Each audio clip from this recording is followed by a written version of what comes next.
një mos njohje reale të strukturës së partisë politike, nga gjitha partitë politike në përjashtim të, në këtë rast, e vetëm partisë që po i shkon për shtati është Lëvizja Vetëvendosur, sepse në të dy nivelet ku po qeveris në të dy frontet. E qartë. Dhe kur jemi tek partia e dytë, Partia Demokratike e Kosovës, e përmendet shkurtimisht, por më në detaje, arrin të ruaj vazhdimisht këtë rezultatin që e ka, Jo, nuk ka arrit. që e ka dytën, dhe rezultatin diku aty 21.13%, kësaj radhe nëse krahasoj me preliminaret e dhjetorit. Pikërisht është problemi, se ne po thirrim, kur nuk përna për shtatën rezultatet, po thirrim në përqindje.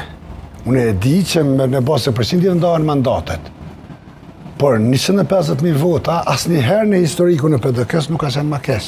Nuk ka qenë më keq. Asnjëherë nuk ka qenë më keq nominalisht me numrin e votave, si numër të votave.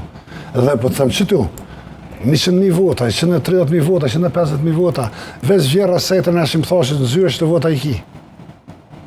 Pra, këtu është problemi, se nuk po arrin. PDK-ja nuk arriti me vakt, dhe nëse e shofim realisht dhe e kthejmë sinqerisht 10 ditë e para të fushatës elektorale, fushata elektorale ishte vetëm Vjos Albin. Pastaj u reaktivizu Partia Demokratike e Kosovës dhe i tha në shtytje të madhe këtij percepcionit në opinionin publik, angazhimi i zotit Limaj, dhe filloi u bë një riorganizim i PDK-s, sepse ishte në një farë heshtje.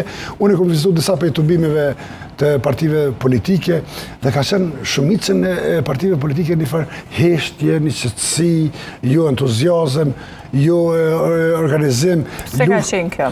Nuk e di, ndoshta janë lodhur qytetarët e Kosovës me zgjedhje, ndoshta janë lodhur edhe me premtime nga partitë politike, pa përjashtimisht se cila prej tyre, por që unë mendoj që nuk kemi arrit që ti shtim frymen e entuziazmit në partitë politike.